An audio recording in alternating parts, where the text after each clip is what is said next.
homes within 3 days and wait for soldiers and royal constables to take them to the city of Valencia and other coastal towns where ships were waiting to take them to North Africa. In this picture here, you can see this. You can see some of the boats, you can see some of the people gathering. You'll also notice it's impossible to tell any difference between a Christian and a Morisco. And this is very significant because Morisco was the name given to the descendants of Muslims who had been forcibly converted to Christianity at the beginning of the 16th century. So this, what we're seeing here in this picture in 1609, this is more than 100 years later, after the conversions. So in theory, all these people being expelled to North Africa were Christians, except the king issued in his decree, he accused all of them, from the oldest to the youngest, of practicing Islam in secret, of plotting rebellion against the crown, and of colluding with Spain's Muslim enemies. So this was the tragedy. If you imagine the situation, Valencia was a kingdom with about 135,000 Moriscos living in it. They lived in villages scattered all over Valencia. Some of them had very little communication with any other village. Suddenly, the town crier comes to their village and tells them in 3 days, you have to sell your house, sell what possessions you can, withdraw to your house, and the king's constables will take you to the coast to deport you. No one said who would look after these people. No one said, there was never any idea what was going to happen to them. The whole thing had been planned for months in secret. So basically they knew nothing about it. It was a shock. And some Moriscos resisted this. They didn't want to be deported. They tried to withdraw from the king's soldiers by withdrawing into mountainous areas in the south of Valencia, but they stood no chance because the odds were against them. The king had planned everything in secret. There were soldiers everywhere. There were some terrible battles in which, at some points, some Morisco women would throw themselves off cliffs with their children rather than be deported because they wanted to stay in Spain.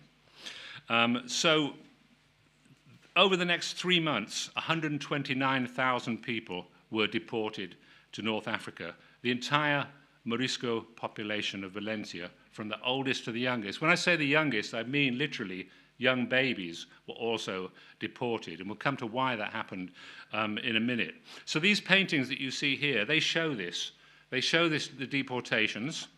Here you can see the ships arriving in Algiers. You can see some of the tents where the Moriscos camped. This didn't happen at the beginning.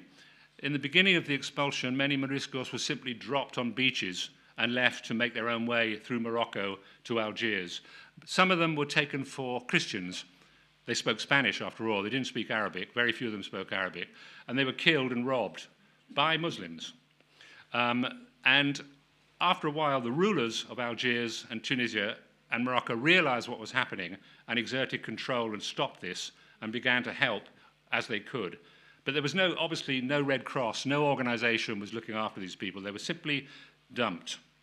And these paintings were painted for the king as a special present to celebrate this, because this was seen at the time as a glorious thing to finally remove these Moriscos. And over the next 4 years, so 1609 to 1614, the expulsion spread to the whole of Spain, region by region. By 1614, some 350,000 people were expelled to North Africa or overland to Europe across the Pyrenees. This was the purge of Muslim Spain. And this was, at the time, the largest forced population removal in history. And it anticipates many recent episodes of what we now call ethnic cleansing. In Armenia, in Bosnia, in the expulsion of the Rohingya from Myanmar. So there have been many cleansings, so-called cleansings and purges like this. And even though the purging of Muslim Spain took place 400 years ago, if we look at it closely, we can see certain themes that repeat again and again.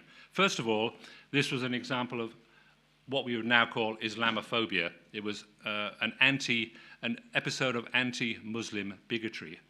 But it wasn't just that. It was also a powerful social majority deciding that a certain minority, Muslims in this case, had no right to live in the same territory, and therefore they were physically expelled and sometimes destroyed. So what I'm going to look at now is how this happened and why it happened. And this is the chronology that we're looking at. So 1492, I'm sure many people here will be familiar with that date. This was the date when Christopher Columbus discovered the Americas. It was also the year in which the Muslim Emirate of Granada, the last independent Islamic territory in the Iberian Peninsula, surrendered to the Catholic monarchs after a 10-year war. It was the year in which Spanish Jews were expelled by the Catholic monarchs. If you look next, 1568-71, the rebellion of the Alpujarras. We'll come to that. 1582, the Spanish Council of State agrees to expel Moriscos. And 1609, what we just talked about, the expulsion begins. So if you look at this chronology, there are some questions that immediately appear. Why did the Crown in 1582 agree to expel the Moriscos, and it didn't do it until 1609? Why were Jews expelled and not Muslims in 1492? Let's come to that. So let's start in January 1492. This is the moment when Mohammed XII, more commonly known as Boabdil, the ruler of the Emirate of Granada, surrenders to the Catholic monarchs after a 10-year war. This was the end, the political end of Al-Andalus, the Islamic State established in Spain in the early 8th century. As you see from the map, and I'm sure everybody here will know this, Al-Andalus once extended across the whole of the Iberian Peninsula. But over the centuries preceding 1492, the Christian rulers had pushed gradually southwards until finally only Granada was left. And this in 1492, the Spanish crown was faced with a dilemma. We have now conquered all of Spain. So this was the completion of the Reconquista, the reconquest of Spain, as Christian rulers described it. So what to do with the Muslim populations that still lived in Spain? Because many people think in 1492, oh, the Emirate of Granada was conquered and everybody left. That didn't happen. In 1492, there were thousands of Muslims living in different places in Spain in various situations. And the Spanish crown they had to decide what to do with them. Will they be allowed to continue to be Muslims in a Christian state? Should they be suppressed? Should they be expelled? Bearing in mind this was the 16th century, so the idea of a multi-religious state was not part of the European tradition. So the idea that you would permanently tolerate Islam and Judaism and Christianity in the same territory was a difficult idea for people to accept. So what happened in that year, 1492, the Spanish crown, Ferdinand and Isabella, ordered all remaining Jews in Spain to convert to Christianity or leave. About 150,000 Jews chose to leave, and they were expelled from Spain. They became the Sephardic exiles of 15th century Spain. But this same choice was not given to the Muslims who lived in Spain. And why not? Well, have a look at the map. The map gives you a vague idea. First of all, Spain is a huge country. Granada, in the southeast, was the territory of Spain that was most obviously connected to North Africa, both culturally and also religiously. This was the place where most Muslims in Granada would speak Arabic. They would be speaking Arabic, and they probably wouldn't be speaking Spanish, although some might. Go a little bit north to Castile, the huge territory of Castile, and you find Muslims living all over the place in Castile, in towns and villages and neighborhoods, who would speak Spanish and often were indistinguishable from Christians, except that they were Muslims and they were worshipping in mosques and so on. Go over to the northeast to Valencia, which we spoke about earlier, and most of the Muslims in Valencia were poor Muslims who worked for Christian lords in their fields. They were lived in a state of near slavery. You can't exactly call it slavery, but it was certainly serfdom. So these lords had no interest in removing their Muslim workers. On the contrary, they needed them. So they were opposed to the idea that they should be expelled. They wanted to keep them. The Spanish, Ferdinand and Isabella, after a 10-year war, Spain was not in great shape. It was actually quite difficult for the Christians to conquer Granada. It took a lot of money, a lot of manpower. So they were not in a position to say, you've got to go, although some people did want that. There were people in the church, there were people in the state who said, look, we've given the Jews this choice, we should give the Muslims this choice as well. But no, they didn't do that. What they did, in order to take control of Granada, the Catholic monarchs agreed that Muslims in Granada would be allowed to practice openly their religion, and that was the condition for the surrender. Otherwise, there wouldn't have been a surrender. So you have this strange situation after 1492. You have this supremacist Catholic crown that believes that this was the triumph of Christianity, that we have removed the shameful, as they saw it, the shameful inheritance and the shameful presence of Islam in Iberia, but we're going to tolerate it for the time being. And that's what they did. The idea was, they hoped, that over time, the remaining Muslims in Spain would gradually become Christians. That's what they thought. They wouldn't use force. It would be allowed to happen naturally. That's how that was the idea of this kind of the soft-liners, if you like, in the church. There was never any doubt that at the end of this process, there could only be Christians in Spain. The question was how to do it. So, in the last decade of the 15th century, this begins to change when the guy you see on the left of the picture, the right of the picture, Cardinal Cisneros, very hard-line cleric, went to Granada, spent some time at the Alhambra Palace, and he was shocked by the amount of mosques that there were in Granada. He said there was about 25 mosques here, this is too many, and why are Muslims openly praying in the street and so on? He said this has to change, and he began to put pressure on the Muslims to convert to Christianity in Granada. This provoked a rebellion, and in punishment for rebelling, the King of Spain, King Ferdinand, said that, right, you've rebelled against the crown, you all have to become Christians. So, by 1500, all Muslims in Granada had been forced to become Christians. This was a problem. If you've forced Muslims in one part of Spain to become Christians, what happens to the rest? The same problem they had with the Jews earlier in the 15th century. So over the next 2 decades, a whole wave of conversions spreads across Spain, territory by territory, in different situations in which Muslims are forced, either at the point of the sword or through indirect forms of coercion, to become Christians. So by 1520, you can say, on the surface, there are no Muslims left in Spain.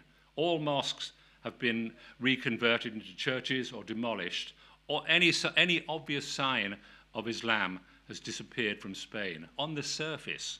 But that's the problem.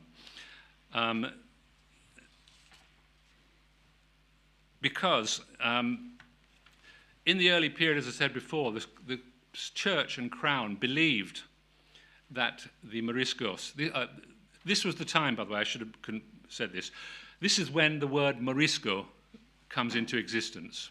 By 1520, all the Muslims who have been forced to become Christians are called Moriscos. The word means half Moor. Sometimes they were called new Christians from Moors.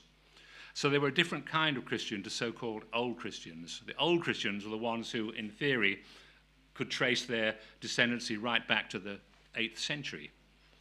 So this was the period in which Christian rulers believed that who rules decides the faith.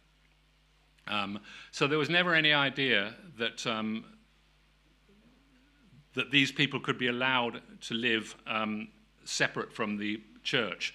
But this wasn't the concept. Nowadays we have the idea of assimilation as integration, as being something on the basis of mutual respect. This wasn't the case in Spain. In Spain, integration, assimilation, these were not words that were used, but what they meant was you have to disappear. You must vanish completely. Everything about you must vanish. And because this process of integration was driven by bigotry, by hatred, was not driven by respect, the church never really believed that the Moriscos were sincere. They always thought they were not really good and faithful Christians. So then the question is, if they're not good and faithful Christians, how do we make them become Christians? How can we tell, if we see a Morisco in church, in a Christian church, praying, how do we know if that person is really praying? So you have this climate of suspicion and repression, and as is often the case, this doesn't go well. Because how could you tell a Morisco from a Christian? The answer, well, if you look at this picture, this is a picture taken around the early part of the 16th century, and it shows a group of Moriscos dancing, doing a dance called the Zambra, which was a very popular dance amongst the Moriscos.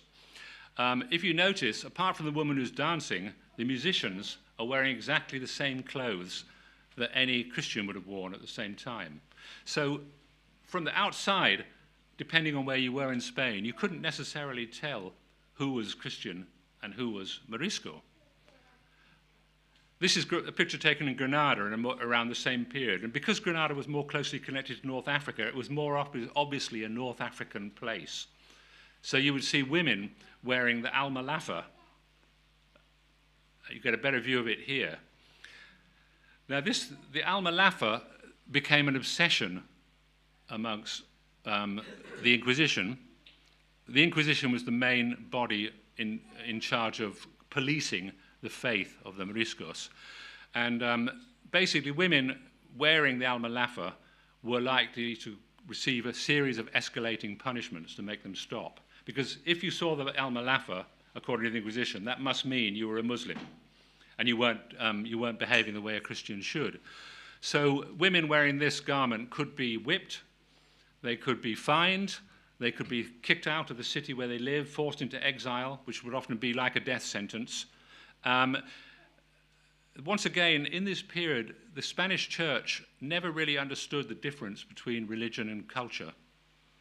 For example, they would just assume that if you looked like a Muslim, you were one. It wasn't necessarily, so they could not distinguish between being culturally Muslim and religiously Muslim. And so they simply tried to repress and punish everything they saw. Some of the Moriscos, bearing in mind, you're a Morisco, you've been forced to become Christian. You might live in a village in the countryside. Maybe you never see a priest for about 6 months, even a year sometimes. So you've been told you're a Christian, but you don't actually know what it means to be a Christian. You don't know what the prayers are, you don't know what the feast days are, you don't know what's expected of you. So what would sometimes happen is that Moriscos would simply say, okay, yes, we're Christians, to protect themselves, to survive. And then they would hope that the church would leave them alone and they would continue as before. And so what happened during the 16th century, you have 100 years in which this keeps happening. Sometimes you have Moriscos basically practicing openly as Muslims in remote places where they thought they could get away with it, and sometimes doing so in secret. Bearing in mind, the Moriscos had very little contact with any sources of Islamic instruction. There were very few imams. They had no contact with, or little or no contact with North Africa. So they often did not know what was expected of them Islamically, as well as from the point of view of Christianity, especially as time went on. By the mid-16th century, you're dealing with the sons and daughters of Moriscos. By the end of the century, you're dealing with the grandchildren of Moriscos. So some of these people have grown up in an environment in which they never had any real instruction in any faith. They might not see a priest, they might not see an imam, they might not ever have read the Quran or had the Quran read to them. So they were in a kind of spiritual no man's land. It was a tragic situation for many of them because in this period, if you said anything that made the Inquisition think you were still practicing a Muslim, you could face all kinds of punishments. You could face being fined, you could be faced being made to row oars on the king's galley ships, which was more or less a death sentence. You could get 4 or 5 years. You could be burned at the stake. You could be fined. So persecution was often driven by, if you look at this, this was written by a Christian priest about the Moriscos in a book, a famous book. Look what it says: the vilest of people, slovenly, enemies of virtue, noble letters and sciences. They brought their children up to run wild like brute beasts, giving them no rational teaching or instruction except what was forced upon them. Their sentences were clumsy, their discourse bestial, their language barbarous, their way of dressing ridiculous. So this is when, a text like this is when you see the bigotry at the heart of this, and also what we could call, by 20th century standards, racism. The concept of racism didn't exist as such in 16th century, but basically, when this kind of language is not only about the religion of the Moriscos, it's about what they ate. It's about the fact that they didn't often eat sitting at a table. A lot of people would eat on the ground. That was seen by Christians as a barbarian, savage way of being. Christians often would say, the Moriscos, they can't speak Spanish properly. Once again, this was bigotry, because many Moriscos spoke perfect Spanish. And many people commented in the 16th century that there was no difference between the way a Morisco would speak Spanish and the way a Christian would speak it. So when you have this combination, you have religious bigotry, you have ethnic and cultural hostility, you have the possibility of conflict. And the conflict gets worse in the middle of the 16th century. A house full of snakes and scorpions. This is how one Spanish priest described Spain. So think about that image. Spain is a house, and the Moriscos in it are the snakes and scorpions. They're heretics. They're not real Christians. They're destroying Christianity from within. And Philip II, when he comes to the throne in around 1555, was a very hardline king who basically wanted complete religious uniformity in Spain at whatever cost. In the mid-16th century, Spain was involved in a military conflict with the Ottomans in the Western Mediterranean. And the Moriscos were often portrayed not just as heretics, not just as bad Christians, but as traitors, as fifth columnists, as the enemy within. This is how the Spanish church repeatedly described them. And Inquisition reports, they would hear, for example, somebody in some part of Valencia would say, "Oh, I heard some Morisco saying he didn't like the king the other day." And so the Inquisition would write that down. Morisco says he doesn't like the king. Another Morisco might say, "I can't stand living in this country under this kind of repression anymore." So write that down. And so the Inquisition reports, when you read them, you see how they take these rumors and gossip and they turn them into the kind of security issue in which the whole Morisco population is depicted as a security threat. And this wasn't entirely false. In North Africa at the time, you might be familiar with the so-called corsairs. They were kind of like semi-privatized pirates. They would raid the coasts of Spain and take Christians as slaves, and sometimes sell them back and ransom them back. So Spain is a big country with a long coastline. The coastline was very vulnerable.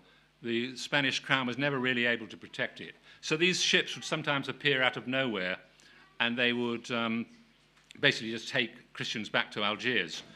And this terrified, obviously, all the Christian populations living near the coast.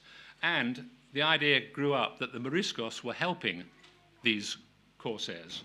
The Moriscos were colluding with them. So this added to the security threat element, the enemy within. Sometimes it was true. There were cases in which Moriscos did help corsairs and actually became corsairs. One of the reasons why the Spanish crown didn't want to expel them was they thought, if we expel these people, they're all going to join the corsairs and they're all going to attack us. So better to keep them here, make them become Christians, even if they don't want to become Christians. Better to have them here than send them there. So this created an incredibly dangerous situation for a Morisco in Spain. When I say dangerous, I mean if you were a Morisco and you were seen washing your face, and the wrong kind of Christian saw you and denounced you to the Inquisition, they would say you were preparing for prayer. And then the Inquisition would arrest you, and then you could be tortured, and so on and so forth. If you ate couscous, you could be ended up in front of the Inquisition. If you didn't eat pork, you could end up in front of the Inquisition. So to be a Morisco is to live in a world of constant peril and danger, in which you never knew, if you left your neighborhood and you went into a Christian neighborhood, you never knew what could happen to you. You might not come back.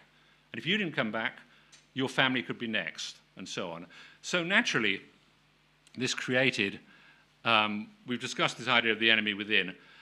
This created a lot of resentment, particularly in Granada, the Emirate of Granada. Morisco resistance is a complex thing, because sometimes Moriscos would pray in secret when they knew there were no Christians around and no Inquisition officials around. Sometimes they would do it in their homes, and sometimes they would do it in the neighborhood with other groups of Moriscos. Sometimes they would resist by refusing to tell a priest when a relative had died, so that they could bury their loved one according to Islamic custom rather than Christian custom. And sometimes if the Inquisition didn't believe them, they would actually dig up graves where Moriscos had been buried to see if they'd been buried properly in the Christian fashion. And if they thought they hadn't, then that family could end up in front of the Inquisition. When Moriscos were forced to marry in church, they would marry again with an Islamic ceremony straight afterwards. So this was the kind of clandestine religious and cultural resistance against Christian oppression. And whenever the Inquisition saw any evidence of this, it just fueled their belief that all Moriscos were doing this. They were unable to understand the kind of that if you repress people and if you persecute them, if you find them, kill their relatives and so on, these people would not want to be Christians necessarily. They just couldn't. So they really believed that the only way they could make people become good and faithful Christians was by terrorizing them into adopting Christianity. So over the century, the widespread belief grew in the church that the Moriscos of Granada had been given their chance to become good Christians and they hadn't taken the chance. Therefore, something more radical was required.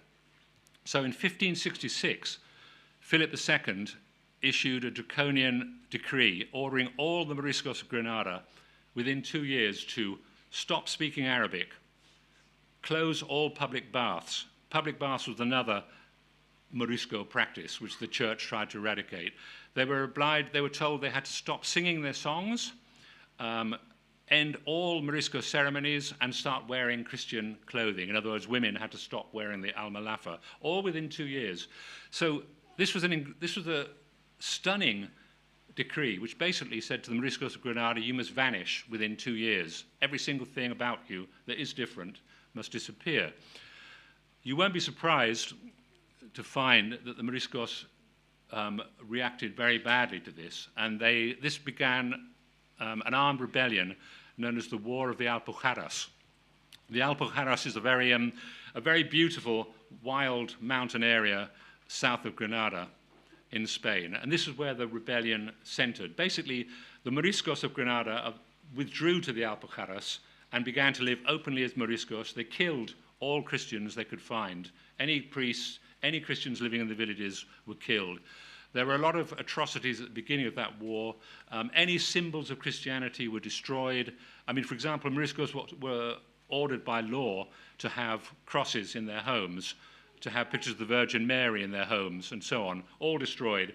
So this was actually one of the worst civil wars Spain has ever had. There were Mujahideen came from North Africa and from the Ottomans, joined in the revolt on the Morisco side. And this terrified the Spanish crown, because for them, this was the confirmation. Oh, look, these people are fighting with the Moriscos. So obviously we were right. They were traitors. There were Spanish Christians, and this is important to remember this, throughout this whole miserable process, there were always Spanish Christians who said this is the wrong thing to be doing. There weren't Christians who said, okay, we should have Islam in Spain again. That idea was not a public idea. But there were Spaniards who said you You can't simply tell people to stop speaking Arabic in 2 years. It's impossible. How can people learn Spanish in 2 years? It can't be done. So people would say this. They would say, look, this is not merciful what you're doing. But the king didn't listen because he was surrounded by hardline religious fanatics who were actually profiting from the Moriscos. This is another thing.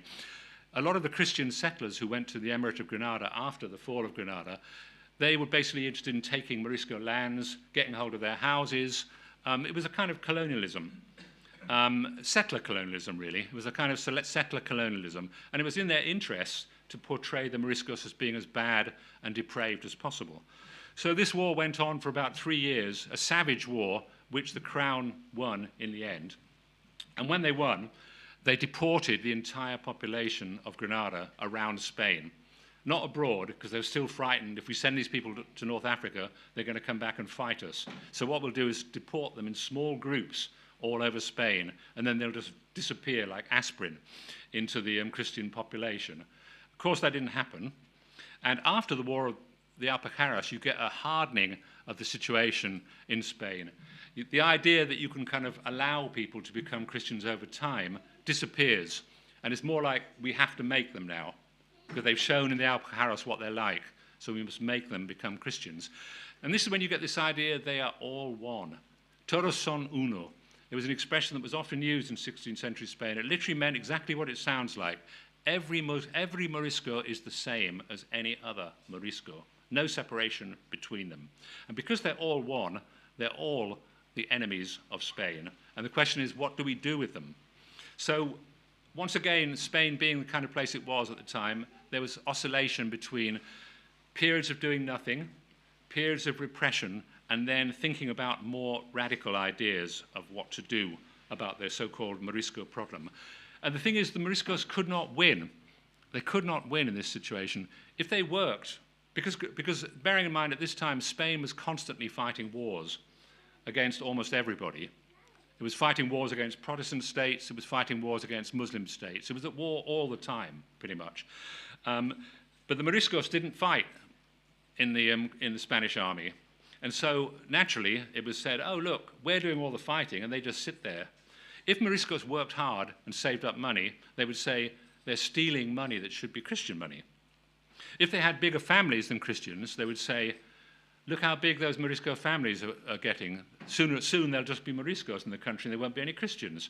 So all these ideas that we would be familiar with from many different situations were running rampant in Spain in the 16th century. And last but not least, the idea was, because all Moriscos were the same, the idea was that even if they look like good and faithful Christians, they aren't. They're pretending. And in fact, as I said earlier, as the 16th century goes on, you find a situation in which Moriscos really did adopt Christianity. They became very good and faithful Christians. In fact, better Christians. Some priests would say these people are better Christians than the old Christians. But in the kind of bigoted wing of the church and state, this was not accepted. So if one Morisco household or village is found to be still following what they called the law of Muhammad, then it was assumed that everybody else in that village would be doing it too. So another important thing, Spain was beginning to lose wars. Towards the end of the 16th century, it was losing wars against England, in Flanders, what is now the Netherlands. And so the idea grew up, why are we losing wars? Why is Christian Spain, God's chosen country, losing wars? Well, it must be because of the Moriscos. It's because God is displeased with Spain because we've allowed Muslims to stay in Spain. So you get this radical ideas becoming more and more extreme in the church and state. We have to get rid of these people by any means possible. And so you have this series of, you can see them in all the discussions of the Spanish Council of State. You see these ministers calmly discussing murdering all Moriscos. There was one option, it's quite shocking when you actually see it written down. These ministers calmly discussing, why don't we take all the Moriscos in ships and drown them all? Another proposal was castrate all the men, and then they will all die out. Another proposal was put them all in a giant camp somewhere near Portugal. So the thinking becomes more and more radical, more and more extreme. The discussions become more and more extreme. At the same time, the king doesn't accept them. The king is saying, no, no, these are not Christian things to do. We're a Christian state. We have to behave like Christians. We can't just kill all these people. So some people in the church come up with, well, okay, we can't kill them. Why don't we just throw them out? That's a Christian thing to do.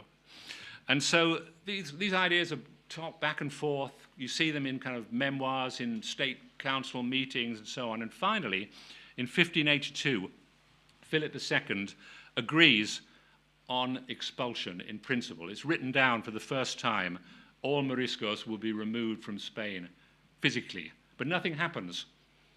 Nothing happens for 30 years.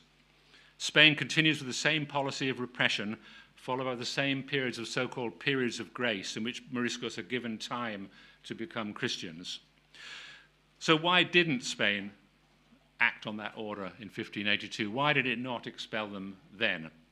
Well, the simple answer, it was fighting too many wars.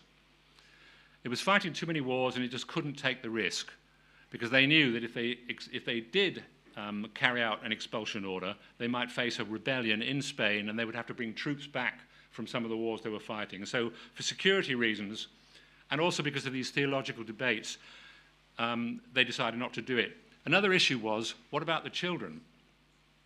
Because the debates between bishops and archbishops were, look, all the Moriscos are heretics. We know that, they would say. But what about the children? They can't be heretics.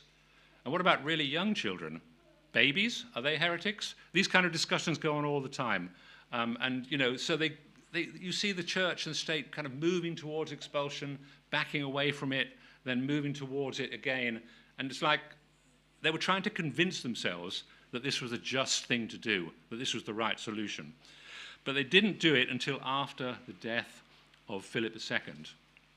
And that's when his son, Philip III, takes the throne. There's Philip III is on the left on his horse, and on the right, without the hat, is the Duke of Lerma. And the Duke of Lerma was Philip III's chief advisor, his chief minister, very powerful man at the time. And Philip II is known as the laziest king in Spanish history. He hardly ever attended meetings of Council of State. Philip II, his father, was known as the great bureaucrat. Philip II used to write by hand almost every order that ever came from him from various corners of the Spanish Empire. Philip III liked hunting and would often be off on hunting expeditions. But Philip III, I often make this comparison, not everyone accepts it, that I see Philip III as a little bit like George Bush Jr. He wanted to do something to prove to his dad that he was a great man. So he came up with the idea of completing the expulsion of the Moriscos. And this was discussed probably on hunting expeditions with the Duke of Lerma. The Duke of Lerma was a much more cunning. Philip III was a little bit naive, really, a card-playing, lazy, hunting, bit of a fool, really. But the Duke of Lerma was a more sinister character. And the Duke of Lerma embraced it. The Duke of Lerma took care of it. He did most of the planning and organization once Philip III had given the order. So we come back to the beginning where we started. September 1609. The order is given by Philip III. All Moriscos must be expelled first from Valencia and then the rest of Spain without exception. Bearing in mind that word without exception, they literally meant every single Morisco in the whole country must be removed. And by this time they decided, they never really fully decided it, but they just said, okay, the children as well, but not all of them. So sometimes during the expulsion process, bearing in mind that Morisco families would be sent to these cities, as you see here, these port cities, didn't mean they would disappear the next day. Sometimes they could spend months sitting there on the beach, waiting for ships to come and take them, or waiting for the right winds to come and take them. So people could be stuck there for a long time. They sometimes starved because they weren't fed, and sometimes their families would literally give their children away because they thought that their children would die if they were taken in the ships. So you have some terrible, heartbreaking, painful scenes going on all the time for months, until by 1610, early 1610, most of the Moriscos, nearly all the Moriscos of Valencia, have gone. And then the process extends bit by bit, from one part of Spain to another. That's how it was very carefully and cunningly managed, the whole process. The Duke of Lerma and Philip, they knew that if they just announced at the beginning, okay, expulsion of all Moriscos, they knew if they did that, there would be a national rebellion. So by doing it piece by piece, each Morisco population in another part of Spain thought that it wouldn't happen to them, or they didn't hear about it until it was too late. And so this goes on. If you look at this picture here, these are some strange scenes that took place. This is the port of Denia, which is the Valencian port. You can see Christians and Moriscos dancing. The Moriscos were teaching Moorish dances to the Christians just before being expelled. So there were often these kind of strange, unexpected scenes. Quite often in this period, it wouldn't be like this. What it would look like would be like a giant market. You would have Moriscos with trying to sell their clothes, trying to make some money just before they left. You'd have Christians coming up to them, buying everything cheap. The Duke of Lerma made a lot of money out of Valencia by buying Morisco houses. He and his family bought up a lot of houses. This feels quite 21st century, really. It's not that 16th century. So the problem was with this idea of expelling the Morisco without exception, as Philip III discovered. How do you know, after 100 years, who is a good Christian and who is a bad one? So Philip appointed an official called the Count of Salazar, and his job was to ride all over Spain and go to any Morisco village or any village where there'd ever been Moriscos and look in the records to see about baptism, who was whose parents, who had got married. And if you had, say, a Morisco grandfather or a great-grandfather, that would be enough to define you as a Morisco, so you would be expelled. The problem was that many priests and bishops kept telling the king, these people are not heretics. They were sending back these reports to the king saying, look, Your Majesty, you can't expel these people. They're better Christians than the ones we already had. And then what did the king do, faced with that information? Ignored it. He ignored it all, because without exception. So that's what they tried to do. So for 5 years, this goes on, this process of looking all over Spain for every Morisco. And then this is made even more complicated because Moriscos kept coming back. Because bear in mind, for Moriscos in the 16th century, in the 17th century by this time, Spain was their homeland. They thought of themselves as Spanish. They spoke Spanish for the most part. Why would they want to go to North Africa? Some did. Some embraced it because they thought, finally, we can leave the Dar al-Harb and return to the Dar al-Islam and practice openly at last. Finally, we'll be released from Christian oppression. So there were cases of Moriscos going to the beaches in Valencia singing happily. It didn't always work out happily because many of these ships, there were people drowned, there were all kinds of crimes took place on the ships. But there were also Moriscos who kept coming back to Spain, not once, but twice, and even 4 times. And so this began to drive the crown mad, because the Count of Salazar was literally going all over Spain. Okay, he's kicked out all these Moriscos from this village, but then he goes back 6 months later, and they're back again. So this kept going on until finally, in August 1614, Philip III called a halt to the expulsion. He called it the expulsion machine. It was known as the expulsion machine. Finally, he called it off because he realized it was impossible to complete it. So there is no time now to explore the aftermath and the consequences of the expulsion in detail, either for Spain or the Moriscos. Just a few things. Spain believed, to use a 21st century phrase, that it would become great again if it expelled its Morisco population. It didn't. Spain's continued to lose wars, it continued to fight wars, and it continued to lose them. The security situation with the Corsairs got worse. Many Moriscos did join the Corsairs to take revenge, basically, on what had happened to them and what had happened to their families. Some Christians became rich, like the Duke of Lerma, by buying up Morisco property, but many Christian lords lost their workforce, and they lost fortunes. Especially in Valencia, the lords of Valencia lost their entire workforce almost within 2 or 3 months. So they had nobody to work on the sugar plantations, in the orchards. They lost a lot of money. Eventually, some of them recovered and so on. So this damage to Spain was economic, political. In security terms, military terms, it did them no favors. And last but not least, the damage was, how one can put it, by allowing these forces of bigotry to take control of the Spanish state and direct what happened to the Moriscos and the Jews, the most bigoted reactionary social forces controlled Spain and controlled it for many hundreds of years, right until the 20th century, you could argue. The expelled Moriscos eventually found new homes in their adopted countries. Some of them became corsairs, as I said, to take revenge on their former oppressors. Many probably returned to Spain and lived in peace, not exactly in peace, but kept their heads down and just blended in.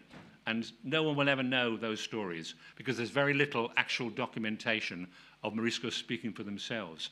There is one very moving letter by a Morisco who was expelled overland to France. It's a very, very tragic letter because he writes to his old master, his old lord, who he worked for. And he says, we are dying, we are crying tears of blood because we have to leave Spain. So, you know, this was a tragic predicament like no other. And it's often, the significance is often not understood. Today,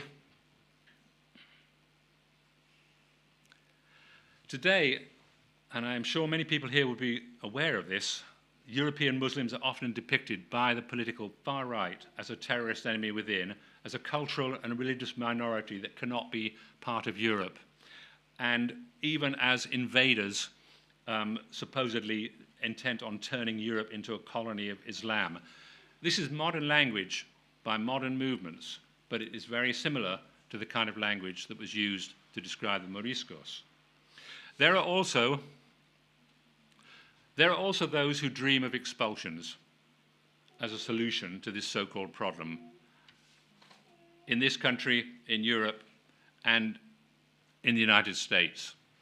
So I want to close this talk with two Spanish words which we might want to think about when thinking about how to counter these kinds of movements and what lessons we can learn from the Moriscos in doing so. The first one is convivencia. Convivencia is a lovely word which means living together. It was a word coined by a 20th century Spanish historian to describe the coexistence of all three faiths in Al-Andalus at its best. I say at its best because these three faiths did not always coexist well in Al-Andalus, but there were moments, long moments, when they did. And these are certainly much better for all of them than what came afterwards. So living together. Such relationships were possible. This is a famous medieval painting of a Muslim and Christian knight playing chess, which sums up that sense of convivencia. The other word is mestizaje. Mestizaje is a more recent word, a Latin American word, and it means racial or ethnic mixing or intermingling. So bear in mind, in the 16th century, Spanish Christians were obsessed with this notion of purity of blood, they called it, limpieza de sangre. The idea was, if you were a Christian, an old Christian, you could trace your bloodline all the way back to the first Christians who had ever been in Spain without any mixing. But of course, this was a complete fantasy, because over nearly 1,000 years, 8 centuries, you had races and ethnicities constantly intermingling. So it was impossible to say if anybody had purity of blood. Because there were 8 centuries of migrations, conversions, marriages, community interactions. And this is what always happens with every society. There is always mestizaje. We are not one thing, either individually or collectively. None of us have purity of blood. We are racial and cultural hybrids from many different places. We borrow from each other. We learn from each other. Our task is to build multi-ethnic and multicultural societies that reflect that reality and enable us to live together.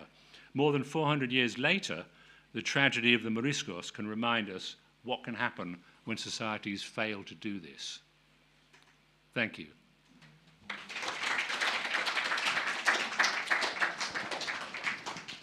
Thank you very much.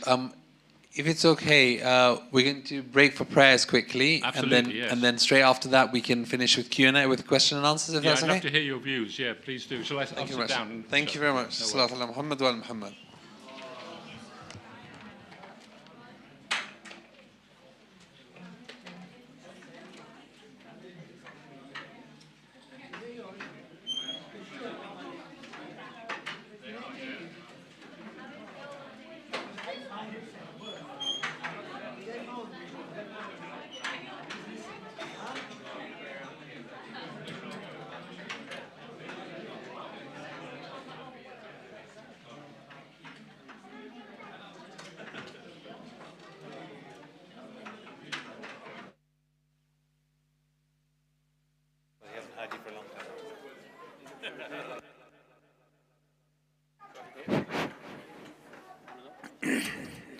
بسم الله الرحمن الرحيم إن الله وملائكته يصلون على النبي يا أيها الذين آمنوا صلوا عليه وسلموا تسليما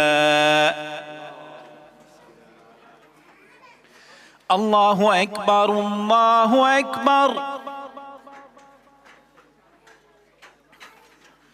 الله أكبر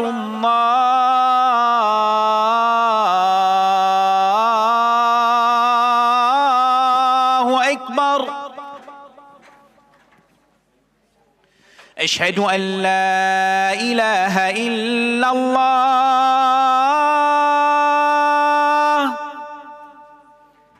أشهد أن لا إله إلا الله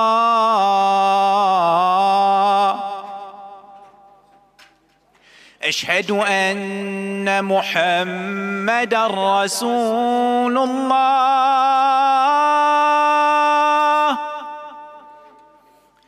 أشهد أن محمدًا رسول الله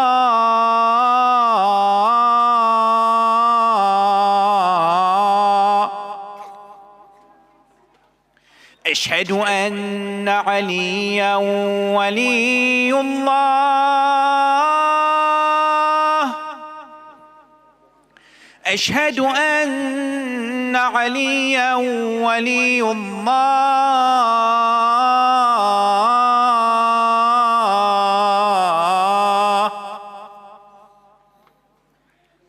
حي على الصلاة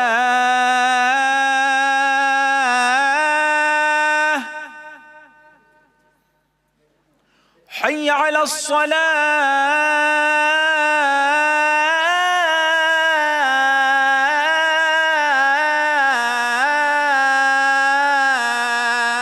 الصلاة حي على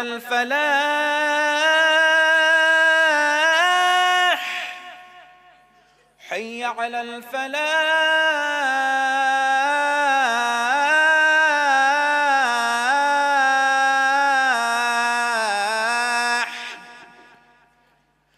حي على خير العمل حي على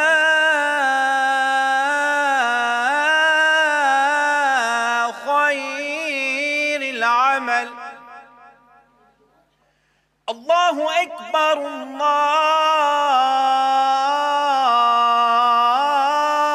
الله أكبر لا إله إلا الله لا إله إلا الله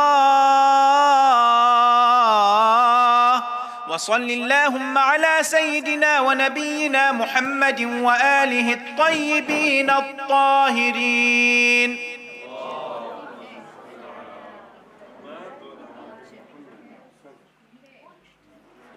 الله أكبر الله أكبر أشهد أن لا إله إلا الله أشهد أن لا إله إلا الله أشهد أن محمدا رسول الله أشهد أن محمدا رسول الله أشهد أن عليا حجة الله حي على الصلاة حي على الصلاة حي على الفلاح حي على الفلاح حي على خير العمل حي على خير العمل قد قامت الصلاة قد قامت الصلاة الله أكبر الله أكبر لا إله إلا الله أعوذ بالله من الشيطان الرجيم بسم الله الرحمن الرحيم إني وجهت وجهي للذي فطر السماوات والأرض حنيفا وما أنا من المشركين الله أكبر بسم الله الرحمن الرحيم الحمد لله رب العالمين الرحمن الرحيم مالك يوم الدين إياك نعبد وإياك نستعين اهدنا الصراط المستقيم صراط الذين أنعمت عليهم غير المغضوب عليهم ولا الضالين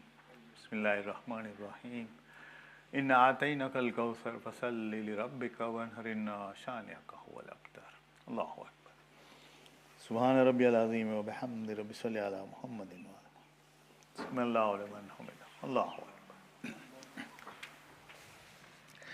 سبحان ربي الأعلى وبحمد ربي صل على محمد وعلى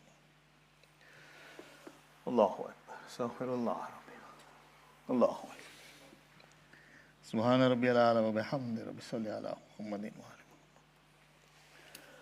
الله أكبر حول الله أكبر بسم الله الرحمن الرحيم الحمد لله رب العالمين الرحمن الرحيم مالك يوم الدين إياك نعبد وإياك نستعين اهدنا الصراط المستقيم صراط الذين أنعمت عليهم غير المغضوب عليهم ولا الضالين بسم الله الرحمن الرحيم قل هو الله أحد الله الصمد لم يلد ولم يولد ولم يكن له كفوا أحد الله أكبر ربنا آتنا في الدنيا حسنة وفي الآخرة حسنة وقنا عذاب النار الله أكبر سبحان ربي العظيم وبحمد ربي صل على محمد وعلى سمع الله لمن حمده الله أكبر سبحان ربي الأعلى وبحمد ربي صل على محمد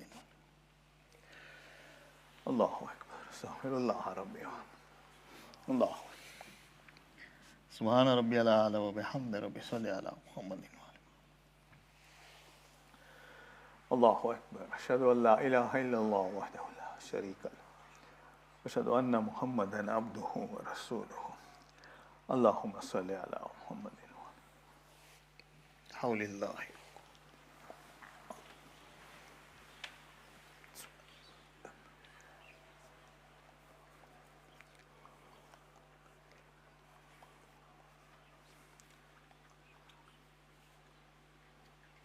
الله أكبر سبحان ربي العظيم وبحمد ربي صل على محمد وعلى سمع الله لمن حمده الله أكبر سبحان ربي الأعلى وبحمد ربي صل على محمد الله أكبر استغفر الله ربي وأتوب إليه الله أكبر سبحان ربي الأعلى وبحمد ربي صل على محمد وعلى الله أكبر أشهد أن لا إله إلا الله وحده لا شريك له وأشهد أن محمدا عبده ورسوله اللهم صل على محمد السلام عليك أيها النبي ورحمة الله وبركاته السلام علينا وعلى عباد الله الصالحين السلام عليكم ورحمة الله وبركاته الله أكبر الله أكبر الله أكبر اللهم صل على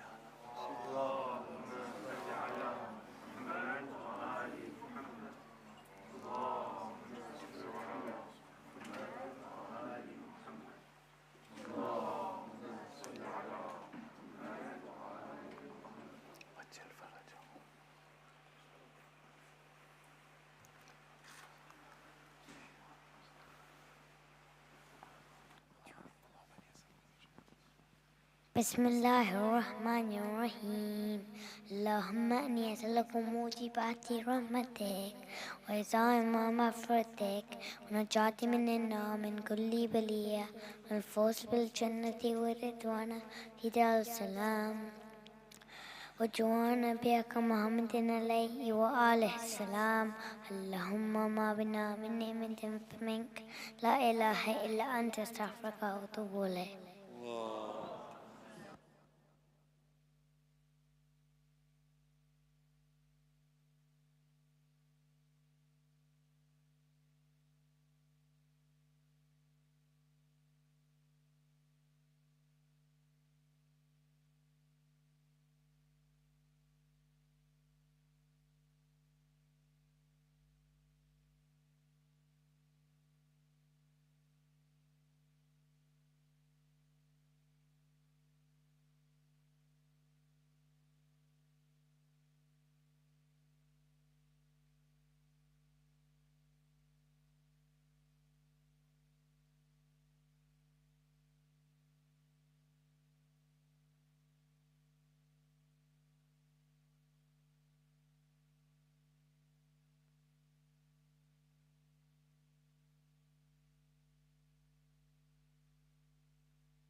Allahu Akbar, Allahu Akbar. Ashhadu an la ilaha illallah. Ashhadu an la ilaha illallah. Ashhadu anna Muhammadan Rasulullah. Ashhadu anna Muhammadan Rasulullah. Ashhadu anna aliyan hujjatullah. Hayya ala salat, hayya ala salat, hayya ala falah, hayya ala falah.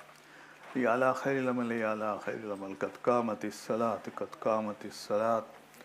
Allahu Akbar, Allahu Akbar. La ilaha illallah. A'udhu billahi minash shaitanir rajim. Bismillahir rahmanir rahim. إني وجهت وجهي للذي فطر السماوات والأرض حنيفا وما أنا من المشركين. الله أكبر. بسم الله الرحمن الرحيم. الحمد لله رب العالمين الرحمن الرحيم مالك يوم الدين. إياك نعبد وإياك نستعين اهدنا الصراط المستقيم صراط الذين أنعمت عليهم غير المغضوب عليهم ولا الضالين. بسم الله الرحمن الرحيم. والعصر إن الإنسان لفي خسر إلا الذين آمنوا وعملوا الصالحات وتواصوا بالحق وتواصوا بالصبر. الله أكبر. سبحان ربي العظيم وبحمد ربي صل على محمد وعلى سمع الله لمن. الله أكبر. سبحان ربي الأعلى وبحمد ربي صل على محمد. الله أكبر. استغفر الله ربي. الله أكبر. سبحان ربي الأعلى وبحمد ربي صل على محمد. الله أكبر. حول الله. بسم الله الرحمن الرحيم. الحمد لله رب العالمين الرحمن الرحيم مالك يوم الدين. إياك نعبد وإياك نستعين اهدنا الصراط المستقيم صراط الذين أنعمت عليهم غير المغضوب عليهم ولا الضالين. بسم الله الرحمن الرحيم. قل هو الله أحد الله الصمد لم يلد ولم يولد ولم يكن له كفوا أحد. الله أكبر. ربنا لا تزغ قلوبنا بعد إذ هديتنا وهب لنا من لدنك رحمة إنك أنت الوهاب. رب صل على محمد وعلى الله أكبر. سبحان ربي العظيم وبحمد ربي صل على محمد وعلى سمع الله لمن حمده. الله أكبر. سبحان ربي الأعلى وبحمد ربي صل على محمد. الله أكبر. استغفر الله ربي. الله أكبر. سبحان ربي الأعلى وبحمد ربي صل على محمد. الله أكبر. أشهد أن لا إله إلا الله وحده لا شريك له وأشهد أن محمدا عبده ورسوله. اللهم صل على محمد وعلى حول الله وقوة.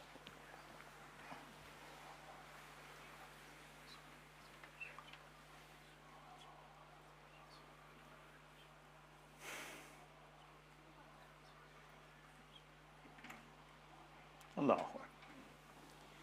سبحان ربي العظيم وبحمد ربي صل على محمد وعلى سمع الله لمن حمده. الله أكبر.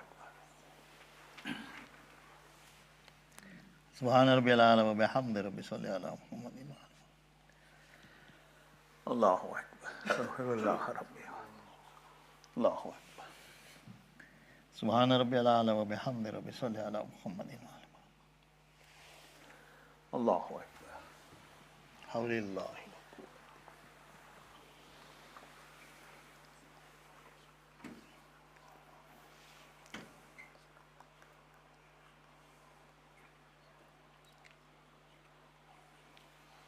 الله أكبر.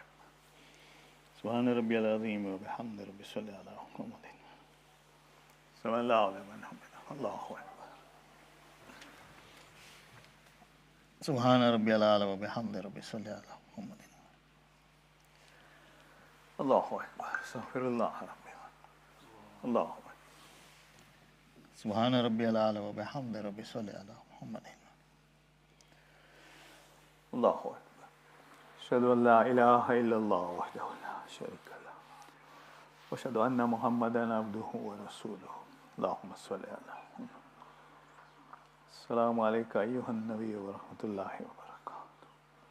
السلام علينا وعلى عباد الله الصالحين. السلام عليكم ورحمة الله وبركاته. الله أكبر. الله أكبر. الله أكبر. اللهم صل.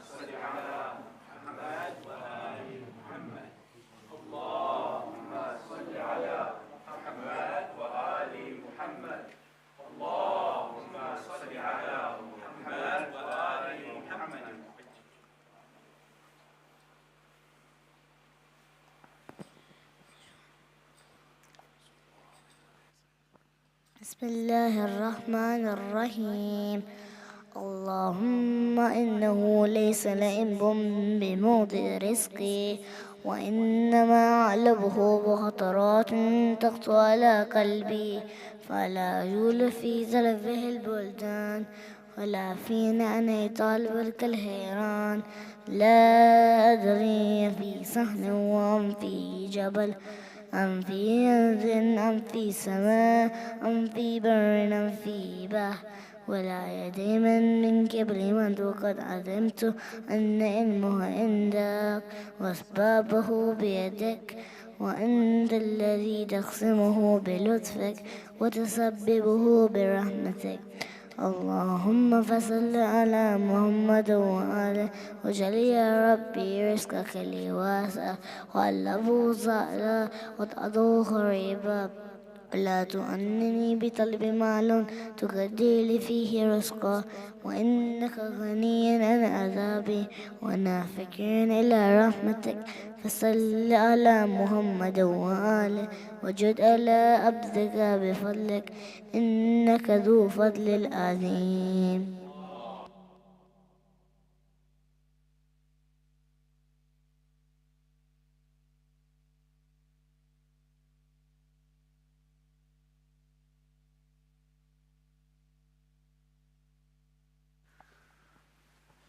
بسم الله الرحمن الرحيم.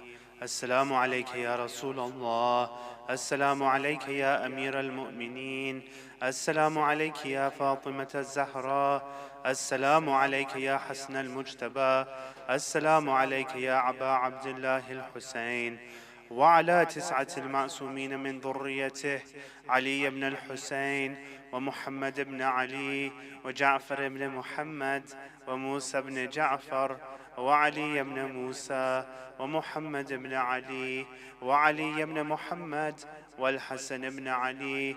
السلام عليك يا حجة ابن الحسن، يا صاحب العصر والزمان، عجل الله تعالى فرجه وسهل الله تعالى مخرجه وظهوره. السلام عليكم ورحمة الله وبركاته.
Thank you very much.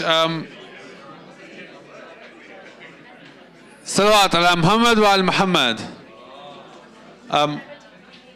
We've now got time for questions from either side.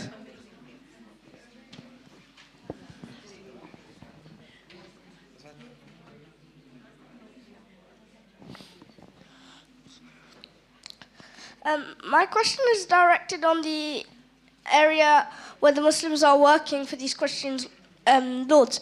You say they are near the state of slavery, but not slavery. Well, because they didn't really call it slavery in those days. They call it, it was more like serfdom. So you were, put it this way, you grew up on the estate, you lived there, you might get paid a tiny wage, but not much. I mean, it wasn't only Moriscos. Christians were also in this position. It's just that the Moriscos were considered by Christian lords to be very good workers. That's what they preferred them to old Christians. And so they didn't want to lose them. And so when the king said, no, they've all got to go, these lords were going, no, we've got to keep them. So there was a bit of a struggle, but in the end, if the king says it, you have to do it. Okay. Good question. Thank you very much for the nice presentation. Mm-hmm. There were two things which I thought, I'm not sure they might be relevant. One is, you know, that in that period, towards the end of the period of Grenada, there was this people from North Africa called the Muwahidun who came, who were very much against syncretism, which sort of adapting Islam to the local set. They wanted pure Islam. Right. And so they created a lot of conflict with the local Christian population. When did this happen? Now, this is where I thought you would know the dates I don't better know. me. I'm not familiar with it. Because the same thing happened in Mughal India. Almohads, yeah. Oh, yes. Yeah. Oh, you're talking about the Almohads, Yeah, yes. yeah. Oh, yes, much earlier on. Yes, that's right, yes. Because they then brought the idea of pure Islam. They said you cannot do any compromise. That's right, yeah, because they thought that's why Muslims were losing to the Christians, because they hadn't been pure enough. Yes, that's right. Same thing happened in India during Aurangzeb's time, and they created a lot of conflict, and then they lost the Mughal Empire more or less because of that. So I don't know whether here, that was one thing. The other thing which was striking in my mind was that at that time, from what I have read, the Protestants were considering an alliance with the Muslims against the Catholics. And so maybe there was a fear in Spain that these Moriscos will align with the Protestants and create a problem. There was, I mean, as you probably gathered from the talk, it's quite there's a lot of things that you could say. And I'm not sure if I said too much or too little. But yes, one of the fears the Spanish crown had, they didn't like, this was in the north of Spain. Yeah. Moriscos in the north of Spain, in Aragon particularly, sometimes crossed the border into France and discussed the possibility of a Protestant-Muslim alliance. There was a small attempt to do it, but never came to anything. But I mean, this was the thing in that time. Any small thing would be seen as the seed of a much bigger thing. I mean, it was a state of fear and paranoia. You can see it in the Inquisition documents. Any meeting, anything that anybody hears is potentially going to be more than what you see. I mean, this is a common phenomenon with so-called intelligence. It sees what it wants to see, and what it doesn't see, it thinks something's going on. So yes, there definitely were such alliances like that. I think it's also I should have mentioned this, you might be interested in this.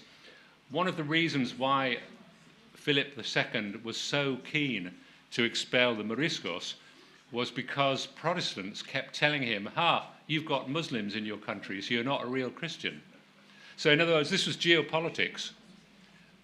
You know, in order to justify his Spanish idea of the main Christian country, the dominant Christian country in Europe, in Christendom, you couldn't have Jews or Muslims. And Protestants in their propaganda would say that the Catholic Spain is full of Jews and Muslims, they'd say. And so there was a kind of shame for them. And this is another reason why they were moved to do this. So my question is, are there any Spanish people currently who can trace their ancestry to the Moors, or even to the Jews, for example. Who claim descendancy. Well, who have, yes, yeah. In fact, somebody was saying today at the meal, weren't they? What was that, McDad? It was a family, a letter from a Morisco family, wasn't it? Yes, that's right. Iqbal, was it Iqbal who was talking about it? Yeah, Ahmed, yeah. There are apparently, and this was news to me, Ahmed came across a letter from a family claiming now to be Morisco in Spain, which I never heard of that at the time. New things come up all the time. It is known that Jews who were expelled from Spain, some have returned, but most are content with just they recognize the heritage, but they don't necessarily want to return to it. So that letter that Ahmed mentioned to me of this Morisco family right now, or a few years ago, that's the first time I've ever heard anybody actually saying that. But I presume that there would be some, right? You would be. I mean, you do hear stories I've never seen, a bit like the Palestinians.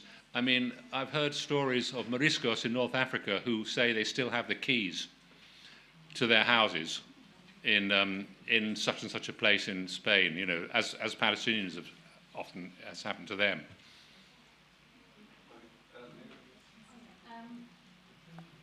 Thank you for your talk. My pleasure.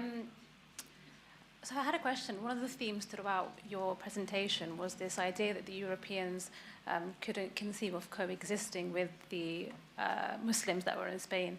And I think you also mentioned at one point that the Inquisition was facilitating settler colonialism in Spain. Was facilitating? Settler colonialism, I think is what you... Yes, that's why I used that word, yes. So I was thinking back to your chronology. If we go back to 1492, we also see the same process of unwillingness to coexist and settler colonialism, obviously, in the Americas. And then subsequent to what happened in Spain, we see the same thing in Canada, Australia, Palestine more recently. So I guess my question is, do you see what happened in Spain as an episode that is something symptomatic of a broader trend in European history? And if it is, what is the root of this?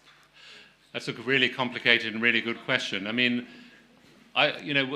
one thing because I don't consider myself a historian, I consider myself a writer who writes about history. I feel I can use terms like settler colonialism to describe a 16th century event.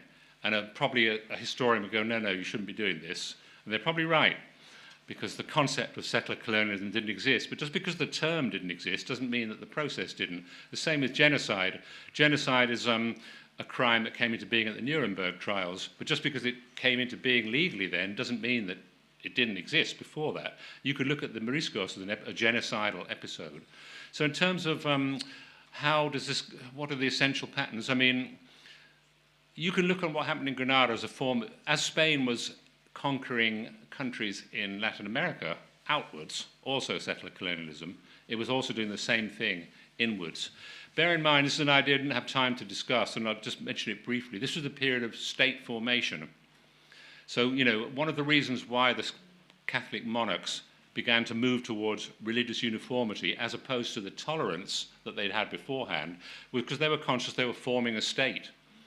It wasn't just a collection of principalities and isolated kingdoms, like with a Christian one here and a Muslim there. The whole of Spain had to be a state. And so this means, in terms of recurring patterns, you often see this idea that sometimes it's connected with security, the idea that such and such a population is an enemy within, and they're dangerous if they're kept within us, so they have to be pushed out. That's a common theme. You can see that in Bosnia. You can see that with the Rohingya. You can see that in Spain. But the other idea is identity. Who are we? In Spain, the answer was, we are Christians. The answer to that question is, we are Christians. Not only that, we are good Christians. Not only that, we are good Christians because we have no traces of Islam or Judaism.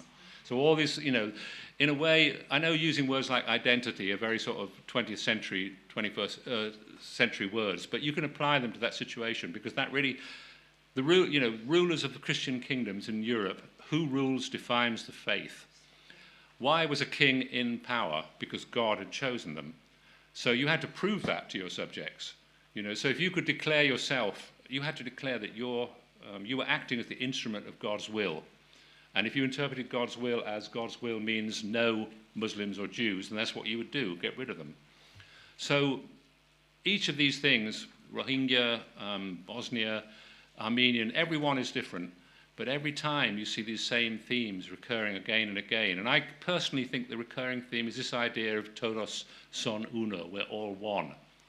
It's every so often in history, particularly in times of crisis, you will get movements that say this is what we must be, and anything else has to be driven out. And the only way, in fact, the act of driving it out creates us. That's what creates us. So it's a really dangerous idea, and it just happens over and over again. Sociologists would call it the in-group and the out-group. There's an old concept of that, you know. But definitely the Moriscos is an early episode of that. And the settler colonialism, it really was in Granada. I mean, it really was Christians moving in with the help of the state, kicking people out. And so, yes, if you could portray them as cultural aliens as well, all the better. It's another good reason to get rid of them. And then you take what they had, their land, their houses, their property, and so on and so forth. The church was doing this too. I should have mentioned that, but once again, time. The church was quite corrupt in Spain. There are full of stories in the 16th century of priests making Moriscos pay money for every time they went to confession or for every mass. So the priests actually profited from it. Not much, because they were poor, the priests. It was just, to go to a Morisco parish was a bad job for a priest, but you could compensate for it by stealing money from them. And that's what happened a lot.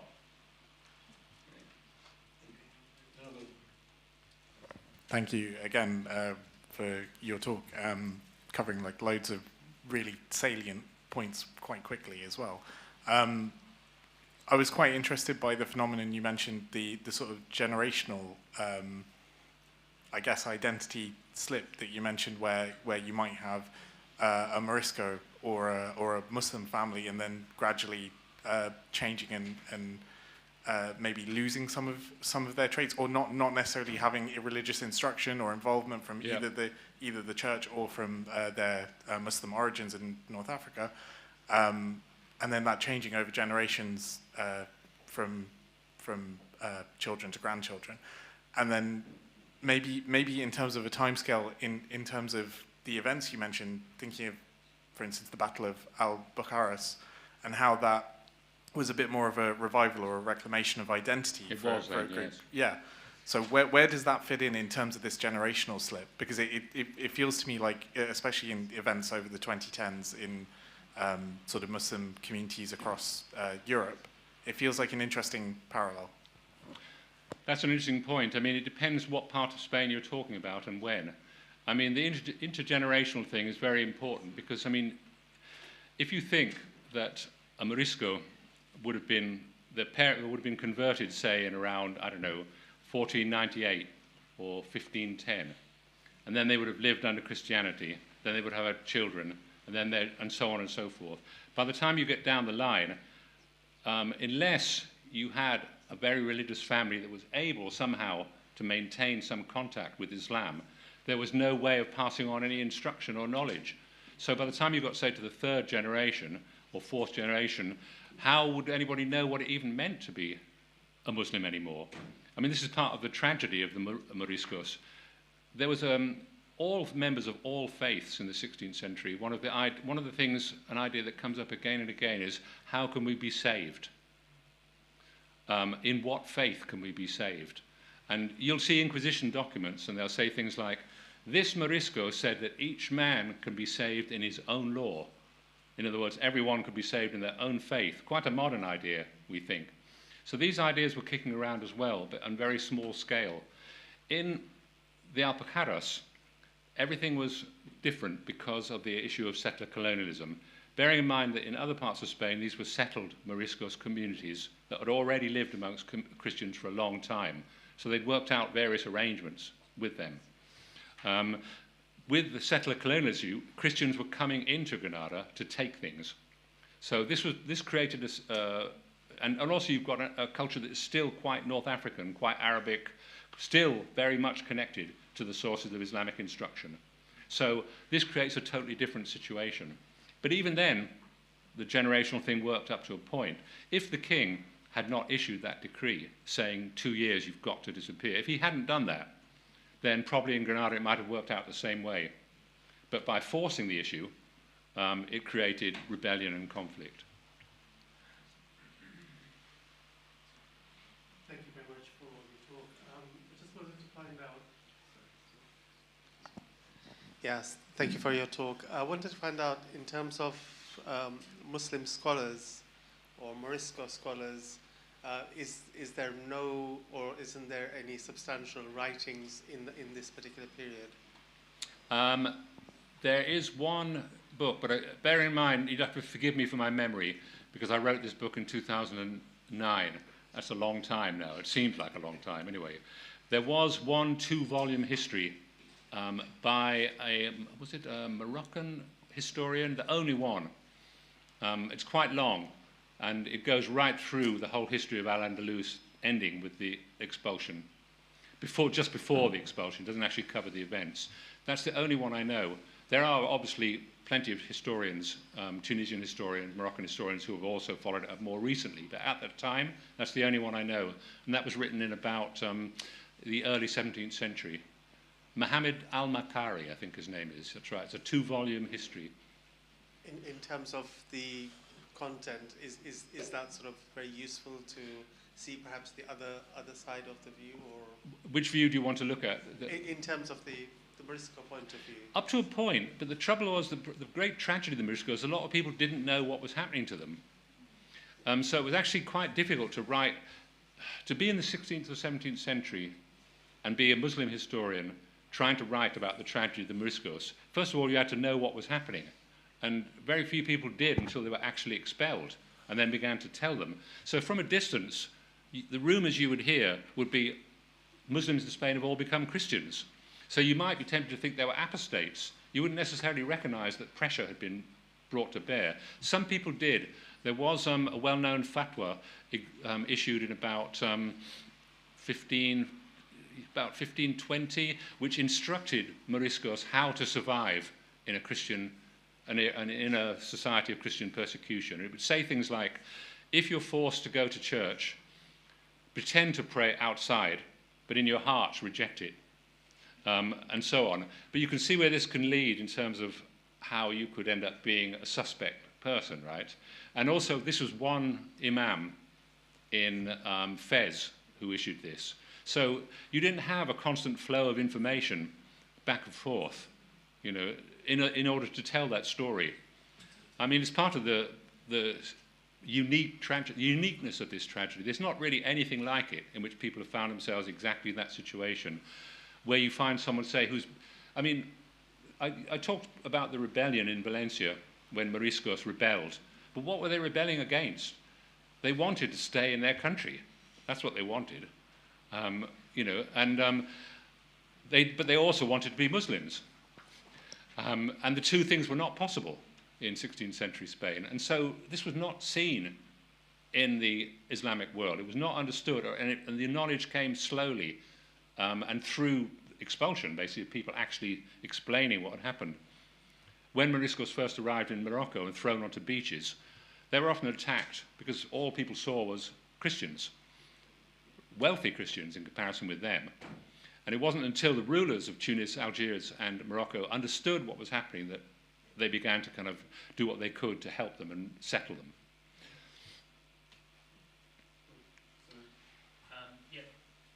Great talk, and it's a really great book as well. I recommend it to. Thank you. I'd recommend it to everyone. What you were talking about reminded me of an anecdote that I met someone once who was Spanish, who had converted to Islam, and he said that one of the reasons that he converted to Islam is that when he saw Muslims doing wudu, doing the ritual washing before prayer, it reminded him of his grandparents, because he said that his grandparents, who lived in the countryside, where they used to wake up at dawn in the morning, and the way they used to wash themselves was they used to wash their feet first, and then their face, and then their hands. And he saw this incredible connection. These people were, you know, Catholics, but he saw this incredible connection. Now, whether it's something that's invented or reinvented or whatever, but it does make you think. And then obviously, one looks at the Spanish language, which is really full of so many Arabic-derived words. Yeah. You know, things from like, you know, people say that ole is, could be derived from ya Allah, or flamenco music and singing, which seems sonically very similar to Arabic chanting or azan, even to the extent that, this may be a Wikipedia fact, i.e. unreliable, but I think people have argued that the Spanish national anthem may be in some way derived from Ibn Bajjah, who was a Spanish Muslim. So, in a way, my question is, did Spain ever stop being Muslim? It certainly stopped being openly Muslim. I mean, interesting you say that about the language, because Morris dancing, typical English traditional dance, right? But some people say it actually comes from the word Moorish dancing. There's a theory that it's actually the Zambra. It's a version of the Zambra that was spread through Europe, So those kind of little influences, they're always interesting, those influences. I mean, with the person you talking about, there were travellers who went to Spain in the 19th century, English traveller Richard Ford. And he used to say, you can tell a Morisco because they've got dark eyes. He said they've got darker eyes than Spanish and darker skin. But this was not necessarily true, because what I was saying before about the mestizaje, you could not necessarily tell a Muslim from a Christian just by looking at them, by the colour of their skin. This was a myth. And yet it was a kind of romantic myth that some people had in the 19th century, that all this time there were these hidden Muslim societies. It's quite possible that Moriscos returned to Spain. No one knows how many. It could have been thousands. But whether they actually practiced Islam, I think they probably would have decided in their best interests, if they were going to survive, best not to. And bearing in mind what I said before, that some of them really did become Christians. And they were still expelled. So all they wanted to do was live in their homes. And some of them had to return 4 or 5 times to Spain. Literally, they were expelled, come back, expelled, come back. In the early days, there was a very interesting story, one of the few Morisco documents that actually exist. What was his name now? The young man of Arevalo, he was known as. He hadn't got a name. There's only a few pages of his testimony. And he writes about searching for Islam in Spain. And he wanted to find it, and he couldn't find it. So he travels around Spain looking for people who can tell him. And obviously this is dangerous business. You can't just show up in a town saying, where is Islam? So networks of connections. And it's quite tragic, because you see him, this whole issue of identity, that he feels himself to be Muslim, and yet doesn't know what it means to be Muslim. And he meets this old woman known as the Mora. She was an old woman who lived alone in some place in Granada. And he went to see her as a kind of pilgrimage, thinking that she would be like a source, And she tells him all these stories about what happened to us, we Muslims in Granada, how we were killed, how we were enslaved, how our faith was destroyed, and so on. And then it stops. So you never know how this resolves. You don't know what he found, how he found a way of living in that situation. We hope that he did, but no one knows. And there must have been thousands of people like that, feeling that they came from somewhere, but not knowing what it was, and just like picking up fragments of information, a prayer here, some Arabic script here, but never any complete, full opportunity to steep themselves in the faith. Thank you very much. Unfortunately, we do have to end there, but thank you very much for your time today. And I know there are other people who might want to come and ask you questions afterwards. I'll let them do that directly. Okay, brilliant. We'll end there and we'll close the live stream. Thank you very much. Thank you very much.